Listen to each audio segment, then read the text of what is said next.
അസ്സലാമു അലൈക്കും വറഹ്മത്തുള്ളാഹി വബറകാതുഹു.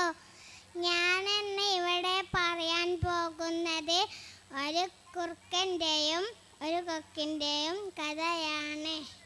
പണ്ടൊരു കാലത്ത് ഒരു കുറുക്കൻ ഉണ്ടായിരുന്നു. അതിൻ്റെ തൊട്ടടുത്തുള്ള കുളത്തിൽ ഒരു കൊക്കും ഉണ്ടായിരുന്നു.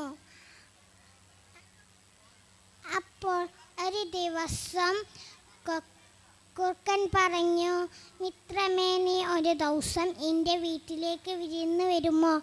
അപ്പോൾ കൊക്ക് പറഞ്ഞു, ശരി, ഞാൻ വരാം. അപ്പോൾ കൃത്യസമയത്ത് തന്നെ കൊക്ക് കുറുക്കൻ്റെ ഗുഹയിലേക്ക് എത്തി. അപ്പോൾ നല്ല രുചികരമായ പായസം കുറുക്കൻ കൊക്കിൻ്റെ മുമ്പിൽ വന്ന് വെച്ചു. അപ്പോൾ കുറുക്കൻ കൊക്ക് ആ പാത്രത്തിൽ കൊത്തി കുടിച്ചിട്ട് കൊക്കിന് കുടിക്കാൻ കഴിഞ്ഞില്ല. അപ്പോൾ കുറുക്കൻ പറഞ്ഞു, മിത്രമേ, നിനക്ക് ഈ പായസം കുടിക്കാൻ കഴിഞ്ഞില്ലേ? ഞാൻ കുടിക്കണേ, നീ നോക്കി നിന്നോ. അതും പറഞ്ഞിട്ട് കുറുക്കൻ ആ പായസം മുഴുവനും തീർത്ത്. അപ്പോൾ ആ കൊക്ക് വിഷമിച്ചു പോയി.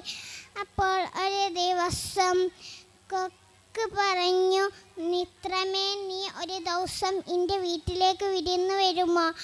അപ്പോൾ കുറുക്കൻ പറഞ്ഞു, ശരി, ഞാൻ വരാം. അപ്പോൾ എത്തിയ സമയത്ത് തന്നെ കുറുക്കൻ കൊക്കിൻ്റെ ഗുഹയിലേക്ക് എത്തി. നല്ല ഒരു കുടൽ രുചികരമായ പായസം വെച്ചു കൊക്ക്. കുറുക്കന് ആ മീൻകറി കുടിക്കാൻ കഴിഞ്ഞില്ല. അസ്സലാമു അലൈക്കും വറഹ്മത്തുള്ളാഹി വബറകാതുഹു.